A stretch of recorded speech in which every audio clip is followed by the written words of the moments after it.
Welcome to Forward Progress Week 9 Best Bets Edition here on the Forward Progress YouTube channel, part of the Hammer Betting Network and powered by Pinnacle Sportsbook. I am Rob Pizzola, not joined by the usual crew, some of the usual crew, Dr. Eric Eager in the top right-hand corner, Hitman bottom left, G-Stack George filling in for Suma today. Suma dealing with, I shouldn't say dealing with, the birth of a child. It's a great to bring children into the world. Congratulations to Suma out there. And in an absolute scumbag move on my part, if you like that Suma has accelerated his life forwards and is happy, smash that like button down below. Let us know how much you like and how happy you are for Suma. He'll be back with us next week. But G-Stack going to fill in today. A lot of pressure, G-Stack. No pressure. I hired some of the scumbags that we have that watch this stream to take out Suma so I can have an opportunity this week. I felt really good here. Well, listen, after seeing Hitman's best bets, I mean, at this point, anyone can jump in and do the show, right? I mean, at this point, no, wait, I will say, I'm only joking.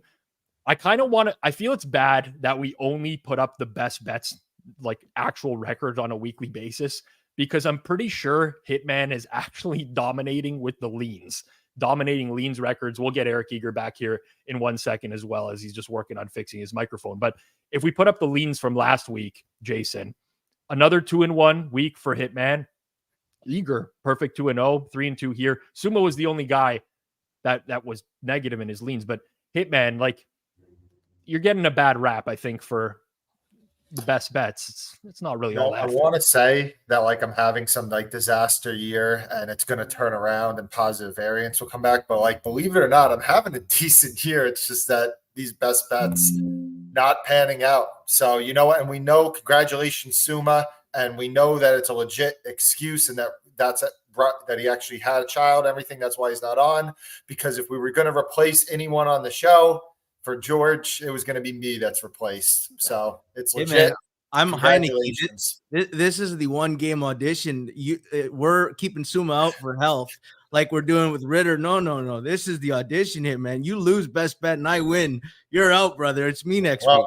Hopefully I have Arthur Smith that can he can put in the good word about me and say all the ridiculous stuff that he was saying about Ritter before pulling him. Nobody watches more film than me. I have the film.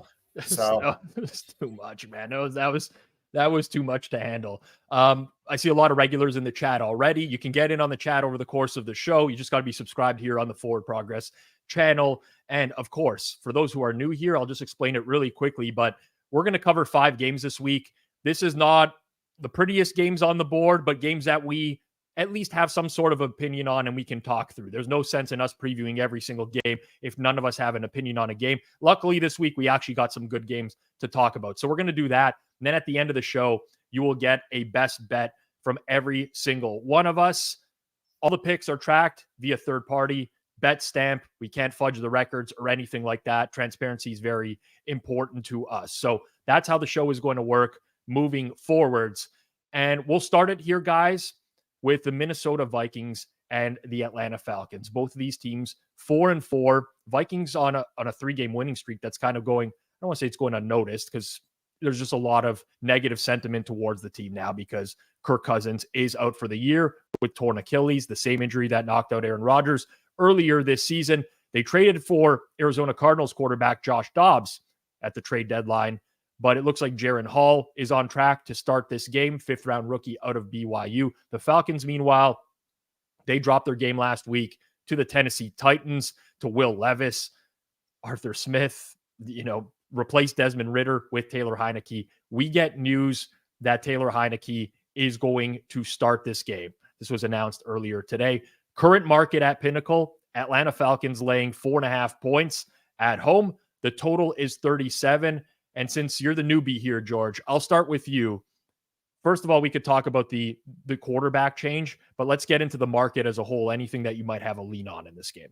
Yeah, this to me is a plug your nose and trust your numbers type game. Even when over adjusting for the impact of the loss of Kirk Cousins, I can't get past Atlanta 3.5 here. I don't know what Jaren Hall is going to look like, but here's what I do know. I think we tend to overstate the drop-off of QBs in their first start. Cleve TA ran the numbers, and he found that non-first round backup QBs making their first start the last few years are 17, 8-2 against the spread.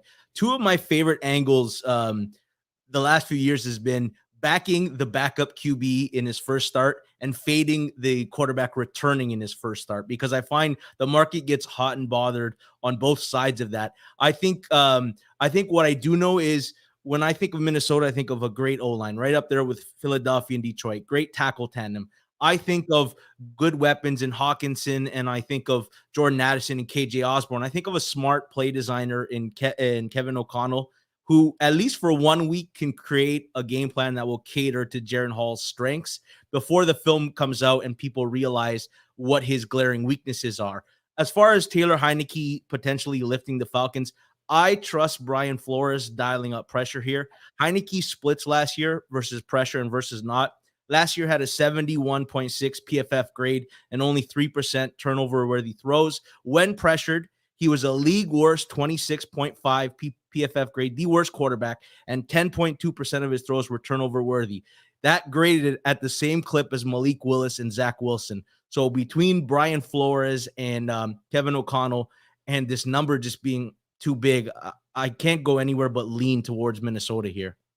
So George making a case for the Vikings in this game, Hitman. You have your pulse on the Vikings. People don't know this about you, but you root for Minnesota, although you root for the bankroll first, but you also root for Minnesota. What's the sentiment around this team right now? And in particular, if you know anything about Jaren Hall, if you've seen anything in regards to his preseason form that may be viable in this game.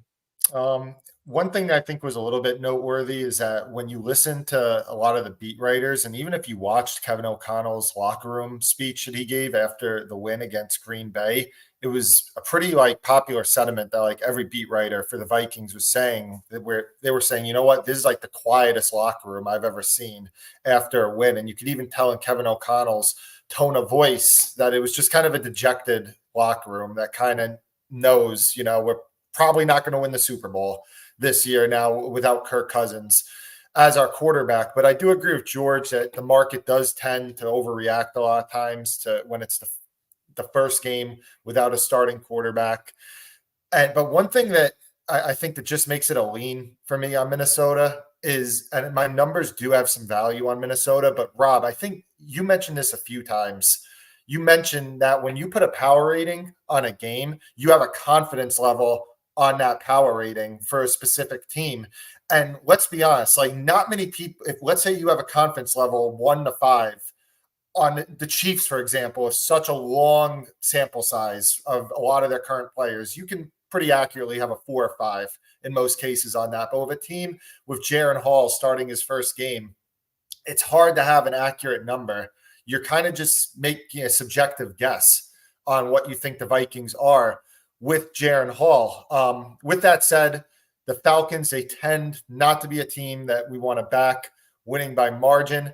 Yes, Taylor Heineke is an upgrade to Desmond Ridder, but you're also without Drake London potentially in this game. And the Falcons have the thinnest wide receiver room in the entire NFL by far if they don't have Drake London in this game. And another thing, the Vikings defense is really under the radar improved, especially in recent weeks. Over their last 5 games, they're 7th in the NFL in EPA per play. They're 3rd in yards per play. And they had San Francisco and Kansas City on that schedule. So it wasn't just against all garbage teams. They've been really good against the run for the entire season, aside from that Philly game. So for me, lean towards the Vikings.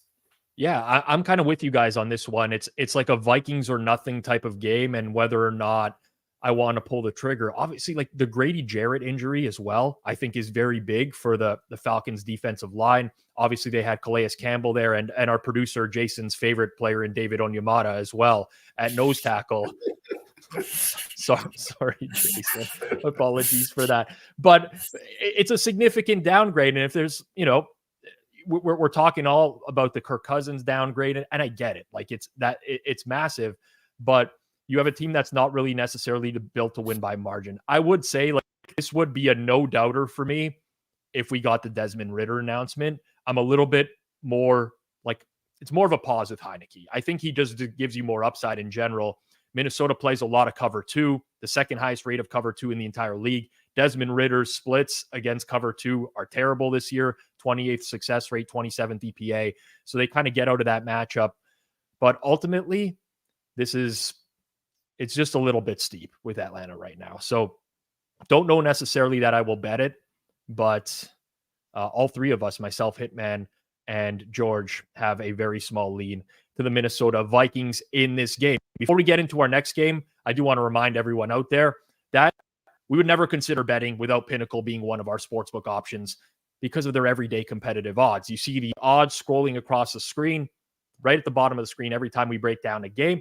A lot of times you might go open up your sportsbook and say, well, the odds at the bottom of the screen don't match the ones at my sportsbook. Those ones are a lot better, and that's because they pride themselves on everyday competitive odds. So bet smart, bet Pinnacle, your trusted sportsbook for the past 25 years. And if you are going to sign up to Pinnacle in Canada, use code HAMMER to do so. It does support us here on Forward Progress. You must be 19 plus, not available in the US. And as always, please play responsibly. We're going to move it on here to the second game I want to get to. And this should be an interesting one. It's the Baltimore Ravens taking on the Seattle Seahawks. It's a home game at M&T Bank Stadium for the Ravens. Lamar Jackson, not the most impressive performance last week. I was going to say wire-to-wire cover, but they didn't even cover the game. Poor Eric Eager, who had the Ravens as his best bet last week. Nelson Aguilar, thank you very much for that one. Eager probably lost some sleep over that. But Baltimore did win the game comfortably. The Seahawks, they come off the win against Cleveland. It wasn't all that impressive. DK Metcalf returned. He got 1 million targets. I think it was 14 targets in the game. Had that key block that helped Jackson Smith and Jigba score the game-winning touchdown later on. Market in the game right now at Pinnacle, Ravens laying 5.5 minus 118. Now, that's the exact same as a -6. It's like a -6 flat. Sometimes Pinnacle will be a little bit off market in what they're proposing as their main market there. Total is 43.5. And I'll start with you on this one, Hitman. We did see Baltimore have a very advantageous matchup against Detroit a couple weeks ago. That spread was 3. This one is basically a 6 now. So I think the market has come around on the Ravens, certainly. Break this one down for us, Seahawks and Ravens. Yeah, I lean towards Seattle. It's just a little bit high for me, especially if we're gotten to the point where it's at +6 right now. I talked about this last week when I spoke about the Seahawks-Browns game. Ever since Jamal Adams, Devin Weatherspoon, and Tariq Woolen got healthy together in week 4, Seahawks pass defense has really played well. They're first in EPA per dropback. They're 5th in passing success rate. Now, the one caveat I'll put on that is it has been against a very weak opposing schedule of quarterbacks, but it's still a pass defense that I think is pretty solid right now with these guys healthy. And then you add that onto the fact that this has been all year one of the best run defenses in the league. They're allowing only 3.1 yards per carry to opposing running backs, which is the best in the entire league. And now you're adding Leonard Williams to that, which is who knows how many snaps he gets his first game playing with the Seahawks, but it's definitely an addition that's going to make this front even stronger for Seattle. And one thing about their offense is that people really haven't talked about. They have a lot of positive regression coming. Over the last 3 games, the Seahawks have had 7 drives that reached the opponent's 27, 16, 9, 6, 5, 3, and 2-yard lines. They have 6 points on those drives, 3 interceptions, 2 turnover on downs. And Seattle is an offense that on paper, we know they have at least a league average quarterback surrounded by some really good weapons at running back and wide receiver. And the offensive line just continues to get healthier from what it was early in the season. So I think that Seattle, I said it last week, I think they're a good team. I think that they're a little bit underrated in market. So I lean to Seattle at +6. All right, G-Stack, I want to get your thoughts on this. Before I do, though, I do want to bring in this comment from Joey Grable here. Do teams like Seattle fly back home after an East Coast game, or do they go straight to Baltimore? Sounds like a lot of playing time. If not, do you all take that into consideration? One thing about the Seahawks is they've actually really excelled in this spot now, going back several years. Early game on the East Coast. This used to be like a market angle back in the day where it's like, oh, fade these West Coast teams whenever they're flying cross country. And now it's almost overcorrected to the point where travel is just that much easier. Teams are like way better at planning it out, and they've figured it out. So to answer that question, Joey, it's definitely a consideration nowadays, but teams are so efficient with travel. Now, G-Stack, Hitman made some good points here on some positive regression coming potentially for Seattle, where they're already considered a good team, but might be even better than we consider them. What do you make of this matchup with them going to Baltimore? Yeah, I think of a movie, Shutter Island. Martin Scorsese directs it. Leonardo DiCaprio and Ted Levine have a scene where they're riding in the Jeep, and Ted Levine's character looks over to DiCaprio and says, "There's no moral order at all. There's just this. Can my violence conquer yours?" So that's how the AFC North has felt for 20 years. It's the division of physicality, tight games, and attrition, and who can win the physical battle. Seattle doesn't reside in the AFC North, but man, they feel like they're built like an AFC North team. They've already played Cleveland and Cincinnati and had 2 AFC North type style games. The Ravens have been good all year and have flashed some signs of brilliance like the Lions games, but the 2 times that they played what I would deem to be a good defense, Pittsburgh and Cleveland, they finished 19th and 20th in success rate, 41% both weeks. The reason this is important is I believe not enough is being made about how good Seattle's defense is. Hitman talked about recent success, but if you just take their whole season numbers, like they're top 10 in EPA per play, success rate, great against the pass. I love their corners. I think it's one of the best tandems in the league. I also remember when they signed Bobby Wagner, oftentimes we think about how a player brings his individual talents into a defense, but I think of Bobby Wagner and what he does for everybody around him. Just being able to be so good at your job and allow players to just play within a smaller structure. Think Roquan Smith and how he unlocked Patrick Queen, plus organizing guys. Bobby Wagner's the number 1 graded linebacker playing the run, according to PFF. Boye Mafe has also blown up this year, like not only as a pass rusher, but as a run defender. And even Witherspoon tackles. Like he's got this Jalen Ramsey mentality. Tell me this team, when you think of Seattle, doesn't feel like an AFC North team. And then I will say this. I know the Ravens looked very good when they beat up the Lions, but was that Lions team going into Baltimore being 3-point dogs against Baltimore? Were they that much better than what this Seattle team is heading into Baltimore? And it feels like a whole field goal correction is crazy because it's just based on the Ravens blowing out the Lions that one game. I don't have a Scorsese reference to accompany my handicap of this game. I'm going to play devil's advocate a little bit, but I do want to preface this by saying I think this is a very good matchup for Baltimore, but it's already reflected in the number. So kind of picking up on what George said, again, it's 2 weeks ago, right? Baltimore was home. It was 3-point favorites to the Lions. There was a back and forth in that market. We didn't know at the end of the day, like who was going to take money or whatever, and they end up winning that game by a lot. But a few things of note here in particular with this game. Seattle plays zone coverage at the highest rate in the league. Very little man defense, 85% zone. Lamar Jackson splits 5th in the league against zone in terms of EPA, 29th against man. So he's been very good against zone defenses so far this year. And that kind of stems throughout the majority of his career as well.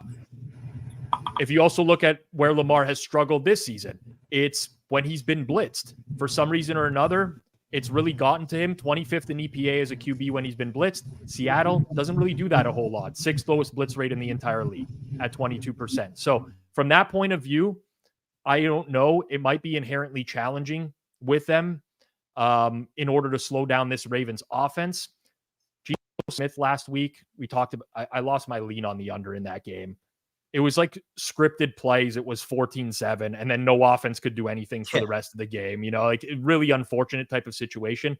But if you look at Geno against man, God, I don't know why he cannot beat these types of defenses. Now the Ravens they're not the level of Browns man coverage, but they do mix in a lot of it as well. So I factor all that into my numbers. I still don't get an edge on the Ravens. I'm kind of on market here, but definitely did want to point that out in terms of this game in particular. And we'll see what happens. But Hitman and George making the case for the Seattle Seahawks in this game. Just want to remind everyone out there, If you're not subscribed here on Forward Progress, make sure you hit that subscribe button down below. Current likes on the stream, 45. Just too low. I almost don't even feel like doing any more games if we're only going to have 45 likes on the stream. Like, I hate to be that guy. But take 2 seconds, smash the like button down below. Doesn't take much. Helps people find our content in real time. We do got Eric Eager back with us now, and no better time than to shift to the early morning. I was about to say London game, but it's the Germany game. Suma will be in attendance thanks to G-Stack, who got him some tickets to the game, and it should be a good one at Deutsche Bank Park in Frankfurt. Tua leading the league in passing yards. Jalen Waddle, Tyreek Hill, former Chiefs receiver. The storylines are all there. The Dolphins 31-17 win over the Patriots last week, but they also got back all-pro corner Jalen Ramsey, who had a pick in that game as well, going to help the team moving forwards. What happened with KC? I don't know. Maybe it was Patrick Mahomes having the flu. Maybe it was just an off game. Maybe it had something to do with Travis Kelce going to the World Series on Friday. Every narrative that you can spin has been spun at this point, but they lost to the Denver Broncos for the first time in 8 years. Patrick Mahomes didn't look good in the process. Market right now, Chiefs -2.5 plus 104, basically -2 number. Total sitting at 51. We don't see totals this high in the NFL nowadays. And now that you're back with us, Eric, let's start with you on this one. You're very in tune with the Chiefs, obviously. What do we make of this game in Germany on Sunday morning? Yeah, when I look at this game, I think of the fact that the Dolphins have struggled with defensive lines that are as diverse and as effective as the Kansas City Chiefs are. The George Karlaftis, even in a loss last week, was very good as far as generating pressure. I think he's in the top 10 in the NFL in terms of pressure generated per PFF. You have the inside-outside game of Chris Jones and Charles Omenihu. A little bit of an issue with linebacker because we saw Willie Gay hurt his tailbone last week. Nick Bolton is on IR. But generally speaking, I think the Chiefs are deep enough in the secondary as well as the defensive line to give what has been a fantastic Miami offense all year some fits, right? And so in a situation where we empirically, it's been true for a number of years that Andy Reid kind of like saves his best stuff, to sort of quote a baseball term, for teams like Miami this week. The good plays, I call them, Eric. He saves the good plays. Yeah, but like if you look at things like scheme uniqueness and stuff, it maximizes against the Ravens type teams, the Chargers type teams, and I think the Dolphins kind of qualify for that now. Like I think you're going to get a bounce back game from their offense, but I think the biggest thing, and this has been Miami's Achilles heel, is when they play teams that have decent offensive and defensive lines, they've struggled, and I think the Chiefs are especially stout there, especially relative to the other Patrick Mahomes, era teams. All right, so it's a slight case for Kansas City there. Now, G-Stack, I got to get you to take off your Dolphins helmet for a second here, and like we need an impartial breakdown. But honestly, as a Dolphins fan, you're very in tune with this team. The 2 times they've stepped up in class this year, I have to point them out: Buffalo, Philadelphia. They lost both of those games by margin. Looked better, I guess, against the Eagles. They were kind of in that game at points before the wheels kind of came off there. But what do you make of that? The fact that they've had those 2 dress rehearsals essentially against better teams and they failed in both. Are you still optimistic as a Dolphins fan? Is this the chance that like they have? And Fezzik points it out in the chat as well. There's some travel as well. KC travels west to Denver, then all the way to Germany. Has to be a negative there. Like, how do you factor that into this game? So I've always been of the opinion that the Dolphins are going to peak in December. This is a team that's going to get better and regress. We're going to get healthier. Vic Fangio will have more time with the defense. Jalen Ramsey will be back. Like right now, we had Dolphins theme this morning. A lot of that's driven by like the health, right? Javon Holland is out of concussion protocol, and Teron Armstead is in Germany and practicing, and we're expecting Connor Williams and probably Robert Hunt to play as well. So everyone's going to talk Dolphins whenever they're play a good team and it's under 3. They haven't covered the spread. I think this is a little bit different It is a neutral field. Miami traveled early to Germany, where KC is flying out later. I know we only have a 2-game sample size of Buffalo and Tennessee, but they both lost doing it. And if KC looks bad and loses, I suspect everyone's going to be flying out on Tuesday next year. I think we're going to learn a lot about Kansas City's defense. I do think they are improved. I think they are playing a little bit over their head. And because they haven't played a Buffalo or a Philly or an offense of that level. And I don't think they have been tested yet. And I think this will be the test. If you shut down Miami's offense, then yeah, I'm going to start thinking of Kansas City as having an elite defense. I also think of my good old friend Eric Bischoff. He used to say numbers lie and liars use numbers. If you take Miami's season-long data, they're 20th in defensive EPA per play, 27th in defensive success rate. But take the last month when they started getting healthy and they started gelling, and we're 10th in defensive EPA per play, and we're 7th in defensive success rate. That includes the Philly game. So I challenge you to better understand Miami's defense. You should measure them by the rate they're improving, not by their season-long data. I always thought this was going to be a later skew. I'm excited about this. I'm not advocating for it as a play, just like I didn't advocate for Miami against Buffalo or Philly. But if you wake up Sunday and then you watch Miami beat up the Kansas City Chiefs, I'm just telling you, don't be surprised by this result. So G-Stack pulls out the Scorsese references, his good friend Eric Bischoff. I can't wait to see what comes next in our next. Now you do stuff like that, G-Stack, and then you have to live up to the expectation forever. Bad play for a guy who's in here for the first time. I just got to let you know that. Hitman, we've heard from the Chiefs fan, we've heard from the Dolphins fan. No surprise that we have some conflicting opinions here. What do you think of the Dolphins and Chiefs in Germany? I'm the wrestling fan, so if you just want to throw out these wrestling references, we could talk about that for the last 30 minutes.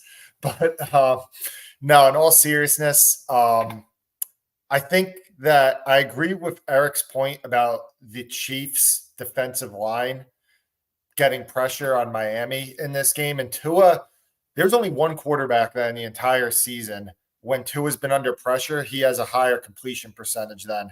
And Rob, we had the misfortune of watching him on Monday for his last start with the Raiders. It was Jimmy Garoppolo.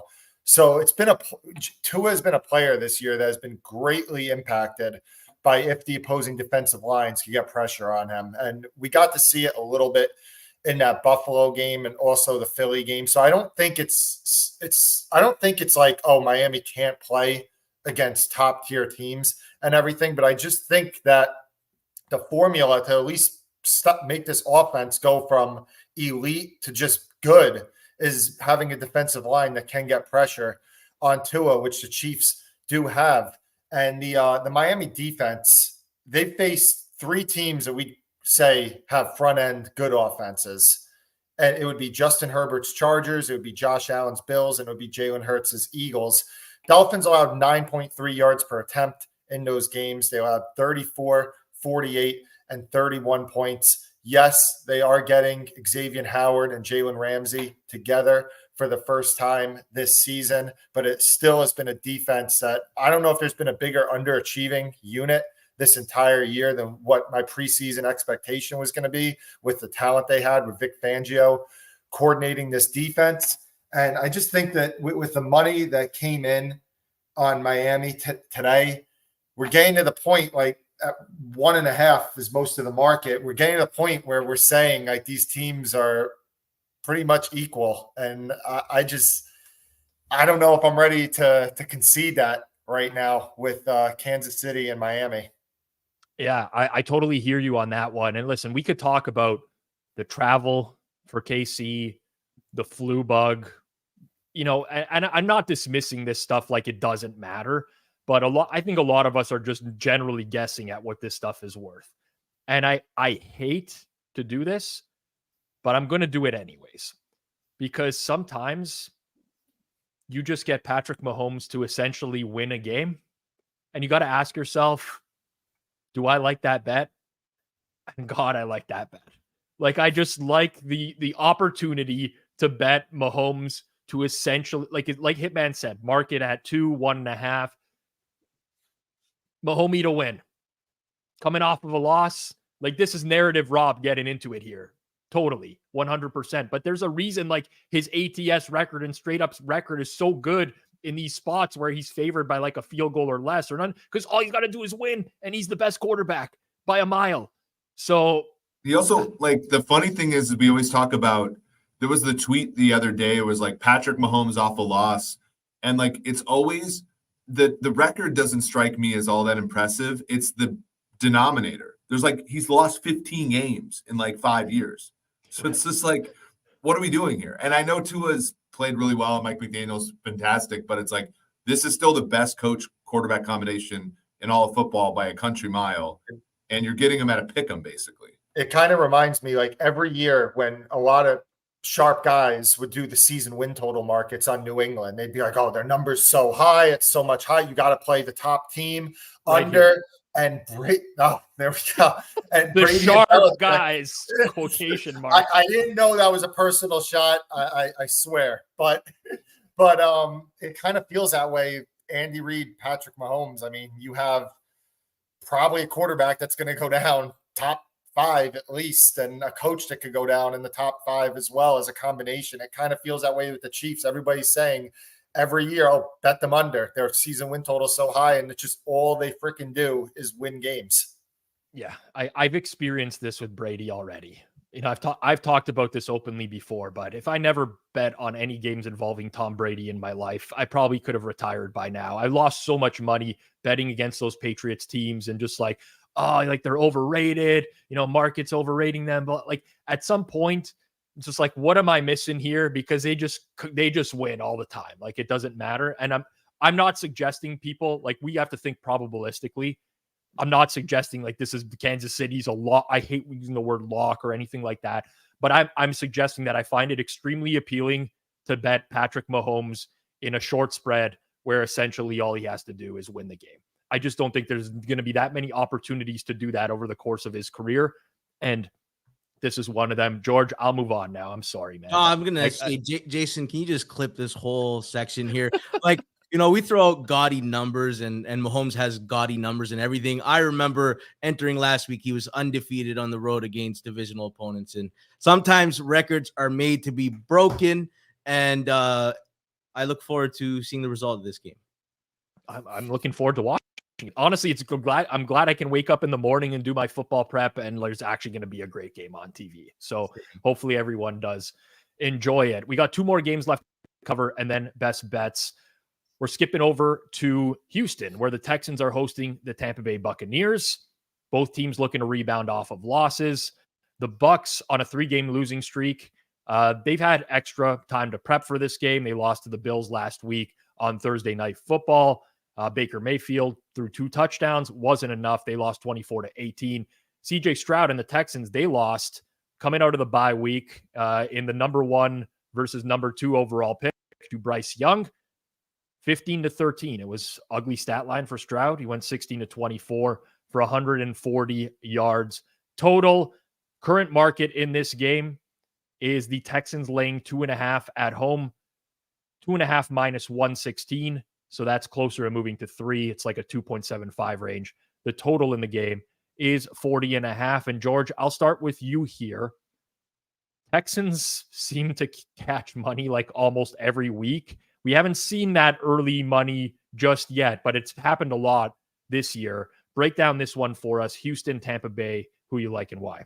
I wish I had like really good stuff here about schemes and matchups and everything. And like, to me, this is just a little bit simple. Our numbers tell us one thing, and sometimes there's nothing to disprove that. I think both teams suck at running the ball, and they're both very good at stopping the run. I expect a lot of punting in this game. My numbers show value on Tampa if I can get 3. There's been like a lot of late Houston steam, and I'm waiting for it. If I can't get it, I might have to settle for a teaser. But just for Houston, I feel like they've been a tad overinflated in market the last few weeks. The Steelers blowout feels like a long time ago. It was over a month ago. Since then, they've lost to Atlanta, Carolina. They beat New Orleans in a game where the Saints dominate the stats and make 4 red zone trips and come away with only 6 points. I think both teams are comparable. The only daylight between them is Tampa Bay generates the 3rd most turnovers per game in the NFL. They have guys like at every level. Antoine Winfield is a guy. Levante David and Devin White are guys. Jamal Dean and Carlton Davis are guys. Shaq Barrett, Vita Vea, Joe Tryon, Shoyinka. If Tampa Bay can win the turnover battle, which they've done, they're 5-2-1 at doing that this year, and maybe steal some field position and possessions. It's as simple as 2 even teams to me, and I'm getting a whole field goal in a game with not much daylight between them. There's no special edge or matchup that I'm seeing that tells me, like, this is just my numbers tell me something, and there's nothing I can do to disprove them. Eric, you're kind of leaning the same way on this game. Yeah, I agree with what G-Stack says. I mean, both teams. So we look at Tampa Bay, like, what's the case to bet against Tampa Bay? It's kind of mediocre offense led by a quarterback that's encouraging but not good, and a team that runs the football too much, right? Especially on early downs. Houston does all those things, except for their quarterback is young and more encouraging than Mayfield. And so to G-Stack's, point, the gap isn't quite as big as I think that we're all trying to make it. And then, I just think, like, especially on the defensive side of the ball where, Tampa Bay has still a decent amount of talent. And the offensive line for Houston, while more healthy than it has been before, is still pretty snake bitten. I just think that there are matchup advantages here for Tampa Bay to the point where if you're getting close to a full field goal, I think you have to go with it. And DeMeco Ryans has been he's and Bobby Slowick, they've had their moments, but like as far as like decision making, I think that they're closer to Todd Bowles and company than they are to say the Dan Campbells and those guys of the world. So I just think this is closer than the market makes it out to be. Well, Eric, obviously you're not impressed with DeMeco Ryans and his, I don't use analytics talk from a couple weeks ago. Yeah, I just watched that. I couldn't even tell you what the analytics are. I don't remember what his exact quote was, but it was certainly something that I found a little bit questionable. Hitman, with this market, we got G-Stack and Eric that are kind of leaning towards Tampa Bay in this game. Do you have any thoughts on this one? Not much of an opinion. I think that a big question for this game is which offensive play caller is going to open up the offense a little bit for their quarterback. I've talked numerous times on the show about Tampa being the worst run blocking team in the entire league, but repeatedly running Rachaad White on early downs, leading to all these 3rd and longs for Baker Mayfield. But Bobby Slowick has done pretty much the same thing for Houston. I mean, if there's a team that's as bad as Tampa running the ball this year, it's Houston. And Carolina just absolutely dared them to run the ball last week, playing a lot of 2 deep. And they took the dare, and they still absolutely could not run the ball, even on the Panthers' run defense. CJ Stroud, just 30% of his pass attempts this year have come on first down, the lowest rate in the league. Houston ran the ball on 16 of 23 first downs last week, despite having no success. And CJ Stroud, it's hard to be that sustainably good on 3rd down, just as a rookie quarterback that doesn't have a great supporting cast around them. It's hard for any quarterback to just keep bailing a team out on 3rd down, let alone a rookie quarterback in CJ Stroud. So don't got much of an opinion, but I'm interested to see if any of these coordinators do try to open things up a little bit for their quarterback. I'm kind of with Hitman here that I don't have a strong opinion on the game, but I do have to say that I think the Bucs absolutely stink. Like, I think that so Bobby Slowick with the first early down running, he seems a little bit more self-aware of what they're doing. And like, I think that there's a possibility that they could get away from that. Now we're going into week 9 of the season. It's probably not the case, but comments I've seen from the Houston coaching staff lead me to believe that they're at least a little bit more self-aware. Baker Mayfield's coming off 2 games where he passed the ball 42 times, 2 games in a row. Imagine Todd Bowles game planning this week, and he's like, guys, we cannot do this. Like, Baker needs to have 20 pass attempts. There's no way we're losing games. He's throwing way too much. Like, that's all I can picture in my head right now. So the likelihood that one team corrects it, in my opinion, is way more likely to be towards Houston.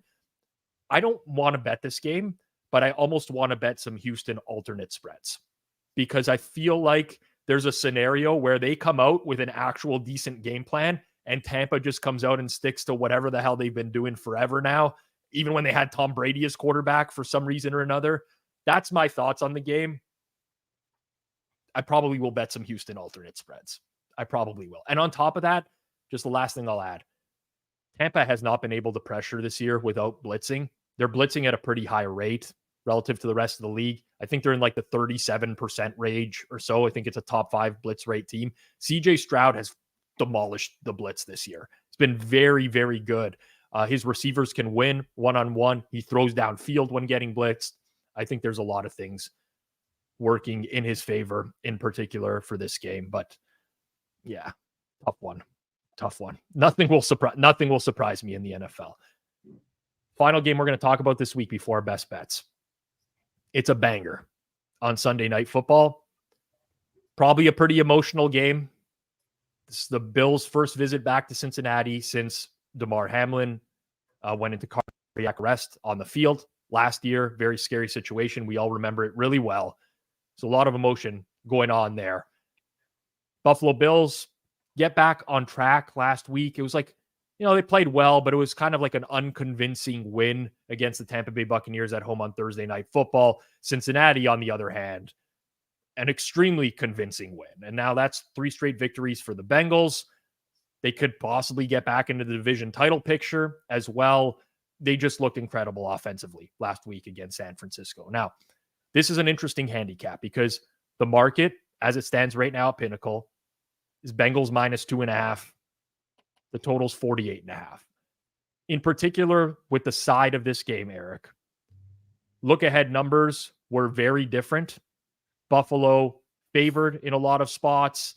There's been quite an adjustment from one week to another on Buffalo and Cincinnati. So that's a lot of the talk that's been happening around this handicap. Do you think, Eric, that this adjustment from week to week is warranted, or is this a time to potentially sell on the Bengals? Yeah, I mean, it's annoying how good the Bengals are playing right now as a Chiefs fan and as somebody who doesn't necessarily like that fan base very much. But I think it is warranted to an extent. But I think from a pure power ratings perspective, I don't know if you can get to this number for the Bills. Like, I don't think you can get anywhere. Like, I'm in the range of like Bengals -1.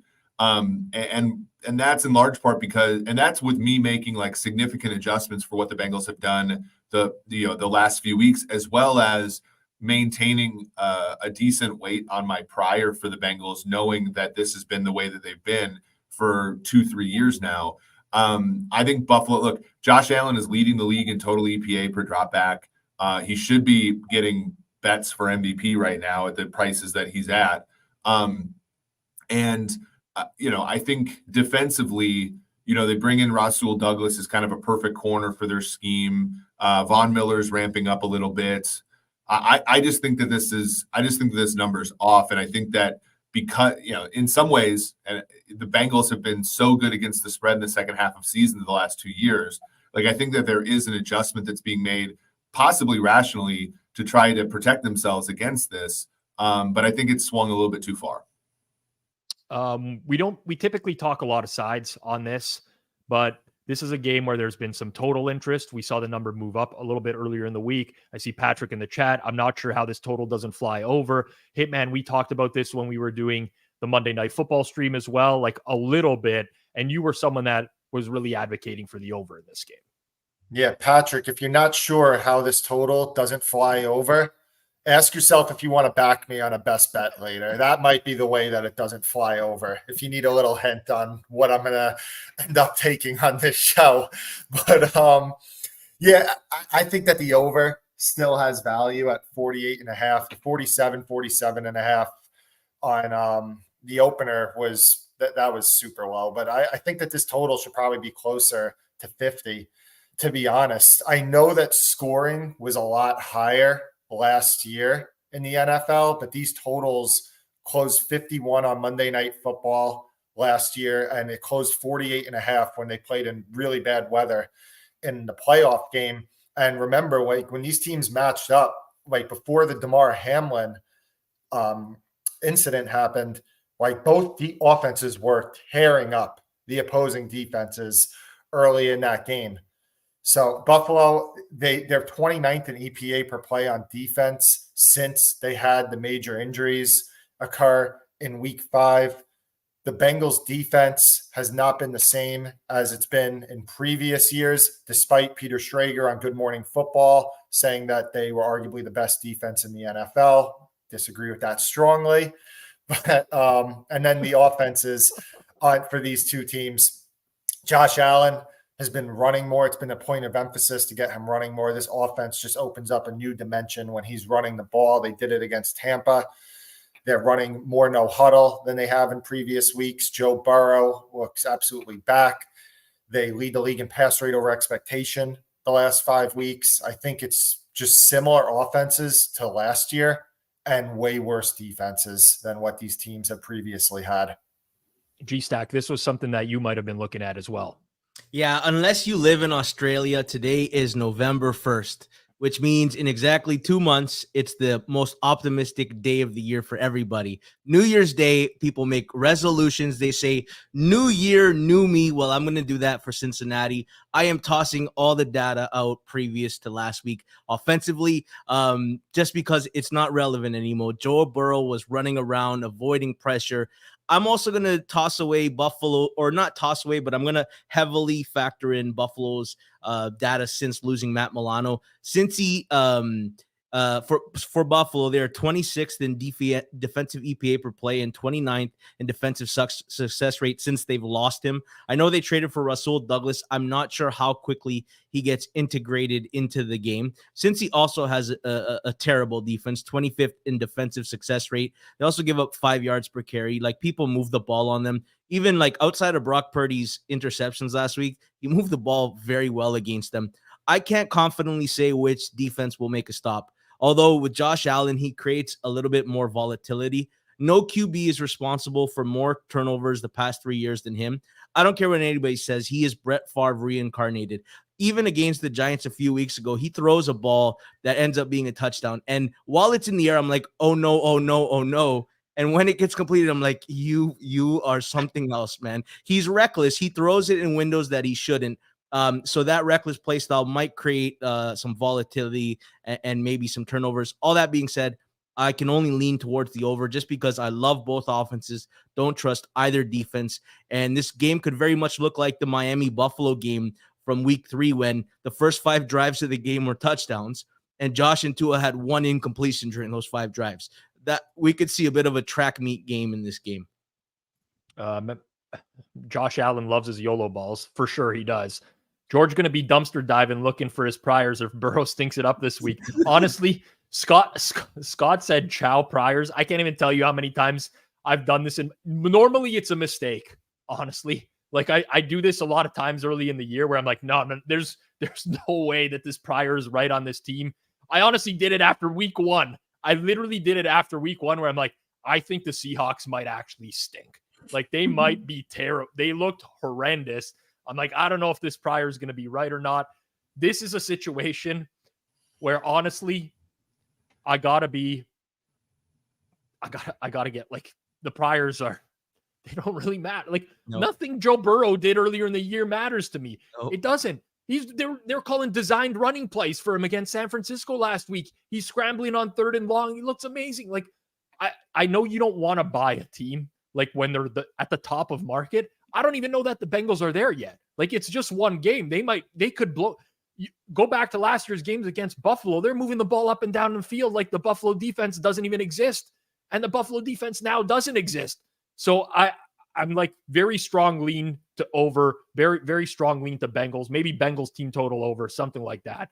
Again, we could probably clip this. I've been very animated and it's going to be like an amazing 13-10 Bills win somehow. Another primetime under, something crazy like that. All right. Before we get into best bets here, which we'll do here very shortly, I want to remind everyone, we have a lot of content here on the Forward Progress YouTube channel, 2 p.m. Eastern time, Monday through Friday. We got something going on. But as of this Thursday night, we were previously doing these live watch-alongs over on the Hammer HQ. They're moving over to the Forward Progress channel.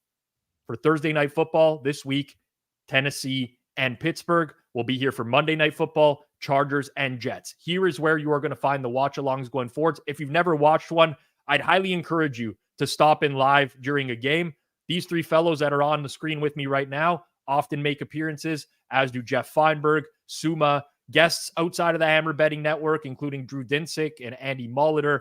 We got a full crew of people that stops by, and we just watch the games and shoot the shit, if I'm being completely honest. Sometimes we don't even talk football. This week we talked Halloween. We did talk pies around Canadian Thanksgiving. We do a bunch of stuff. It's a good time. I'd highly encourage you to check it out. We bet the games live as well. So if you're interested, check out the watch-alongs. Thursday Night Football. We go live 15 minutes before game time. If you hit that notification button down below, you'll get alerted whenever we go live here on Forward Progress. Before we get to the best bets, smash that like button down below. Let's get those likes up as high as we can.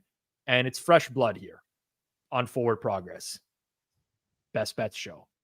First time G-Stack's giving out a best bet. Typically, the honors go to the winners from the week before. But because we got some fresh blood, G-Stack, you're up first. Who's the best bet this week and why? All right. People don't like to step in front of this Ravens train, Rob, but I do. I love how beautiful trains are, and I oftentimes don't make the best decisions in life. I already talked about how underrated this Seattle defense is, but I wanted to add that Lamar's best game against Detroit was correlated with Mark Andrews playing his best game and having multiple touchdowns. Seattle defending tight ends this year, they give up 4 catches a game, less than 50 yards, and they've given up 1 touchdown all year. If they take away Lamar's number 1 weapon, it will go a long way in slowing down this Ravens offense. I think Seattle is top 10 in a lot of defensive metrics, and I like the way they match up here against this Ravens offense that flashes greatness, but also has a lot of ugly in there. A lot was made about Geno's struggles against man coverage heading into the Cleveland game, especially because Baltimore plays man at a top 10 rate.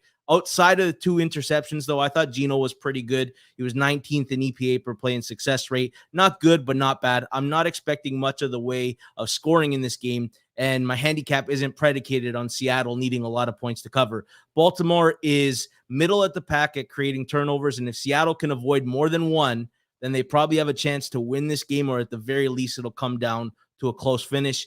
And, of course, if all else fails, the back door might be open. Give me Seattle +6, -105 as my best bet. All right. G-Stack George with the Seattle Seahawks. I won last week. Eric should have won, but he didn't. I won last week. I'm going next. I'm going to Monday Night Football, and I'm taking the LA Chargers and the New York Jets under the total of 41, -113. I put the price that it's good to -119. Now, listen, people, this actually moved while we were on air. I didn't bet it myself. I'm not front running these plays like trying to get the best numbers or whatever. So bear with me. We're updating. This is the real time number, but I really like the under in this game. New York Jets offensive line, Connor McGovern hurt last week. Wes Schweitzer hurt last week. They both go to IR. A guard/center for them.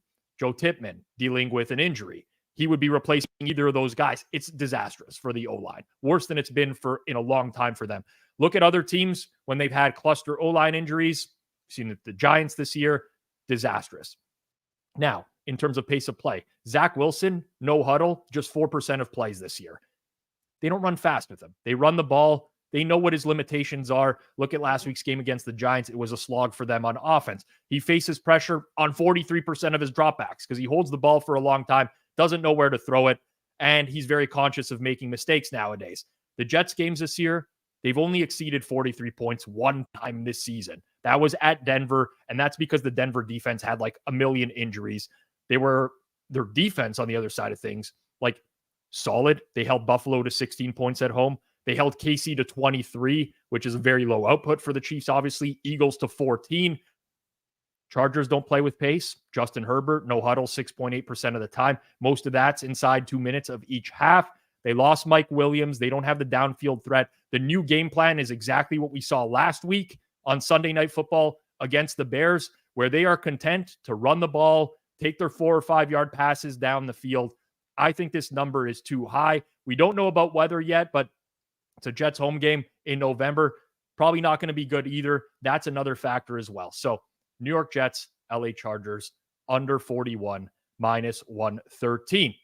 All right. Eric, last week, you got the L. You got the CLV, good CLV on Baltimore. You had the cover probability at like 99% at one point in the game, but you got the L. It's a stain on your record. It's time to rebound. What's the rebound bet this week? It is. I've been lucky enough to have Patriots +3 against the Raiders, as well as last week's Baltimore -8.5. I'm going to go with a quarterback that I've maligned and been maligned for maligning, and that is Sam Howell getting 3 +101. Good out, a decent ways. Look, New England's an interesting case study in a team that our prior beliefs on our sort of aura about it just simply doesn't stand up. Sam Howell is going to probably set the record for number of sacks taken by a quarterback in a season. New England this year, only the Saints, Jags, and Bears on defense have generated fewer sacks as a percentage of dropbacks. When Sam Howell is actually able to get the ball out, he's been phenomenal. Last week, he was, basically, he only took a sack in the last, drive of the game. They were very efficient moving the football. New England allows, a top half of the league average depth at target, which is also kind of what Sam Howell is trying to be, a very, high variance quarterback. And I just think the market's overcorrecting for losing Sweat and losing Young. They are two players that are positive to the point spread, but not nearly as much, I think, as this movement suggests. So I'm going to go with Washington Commanders +3. Eric Eager, Fade and Right Angle Sports. You love to see it. Head to head. Boom. I think a lot of that price was like the move was anticipating Washington making some deadline day moves, which they did as well. We also forget, Kendrick Bourne tore his ACL. Devontae Parker got concussed last week. I don't know if you look at the Patriots receiving core without those two guys, but Jalen Reagor's like their second best receiver, I think, after those guys. So it might be an absolute shit show for them. Hitman, you alluded to it earlier when we were breaking it down, and someone just started popping the screen, man. Boom. They couldn't get enough of that over in Bengals and Bills, which costs you a point on your best bet. But for those who missed it earlier, let the people know what it's going to be this week. I'll tell you what, if you're backing me on a best bet, you got some guts betting that up from 48.5 to 49.5, whoever that is. But I still like the over 49.5 in this Buffalo-Cincinnati game. The Bills defense is 29th in EPA per play since the injuries to Matt Milano, Tre'Davious White, Daquan Jones. And the Bengals defense, 26 in defensive pass success rate this year. It's just been two defenses that have regressed from what they were last year. I really like that Buffalo started running Josh Allen again, 7 carries for 41 yards last week. Dawson Knox leaving, going on short-term IR, led to a lot more 3 and 4 wide receiver sets for Buffalo. And it also led to a 32% no huddle rate, which was the Bills' highest that they've had in 4 years. They also went 6% higher in situation neutral pass rate. So I think that the Bills are going back to the offense that has worked in previous years. And Joe Burrow, there's been no offense that was upgraded more after the performance that he had against the 49ers. The Bengals lead the NFL in pass rate over expectation the last 5 weeks. It's 2 offenses that are trending up, 2 defenses that are not nearly the same as years past. Give me the over. All right. And you know who has the best price on the under in case you want to fade it, if you want to fade this in market? Of course, our sponsor, Pinnacle. Best price in market on the under if you do want to fade the Hitman. Although, it's crazy, Hitman, because if you had just made this a lean instead of a best bet, it would have won. And now, and honestly, that game went from a total of 70 to a total of 7, just with you putting in the best bet column. Honestly, this is the game that lands 49 now, right? Because we were talking about it as part of the leans, and he's like, yeah, I like the over 48.5. Someone goes out and bets it to 49.5. And it lands 49. 28-21 Bengals. Whoever blasted it in market after I said that I like the over 48.5, You're a cruel person. If it lands 49, you owe me a beer, a dinner, something. You owe him something. You heard it from Hitman. You owe him something. That's going to be it for the Wednesday Best Bets show. Thank you to everyone who tuned in. Thank you to George stepping in last minute for Suma. We really appreciate that. Smash the like button down below if you enjoyed. George, G-Stack, you got some good comments here today, man. There's like a lot of people who are digging it. Suma doesn't get those comments, so I don't know. Maybe we got some decisions to make going forwards here. I noticed we had less German comments in the comments, but more scumbag comments. So I balanced out what we lost from Suma's freight. Yeah, the people really resonate with you. I could just see you, Mahomes getting hit on the first drive, limping off the field, and you're just standing up, fist pumping there, because that's exactly what you would do as a Dolphins fan. Appreciate everyone who tuned in. Like a soccer hooligan with the Miami Dolphins. We're back for a watch along tomorrow night, Thursday Night Football. I would call them the Voodoo Kings, Mike Tomlin and Mike Vrabel. That's like the Voodoo King master matchup right there. Who's going to win head to head between them? Find out tomorrow night, Thursday Night Football, right here on Forward Progress. Appreciate everyone who tuned in. This has been Wednesday Best Bets for NFL Week 9, part of the Hammer Betting Network, powered by Pinnacle Sportsbook. We'll catch everyone back here next Wednesday for Best Bets again. Good luck with your bets this week.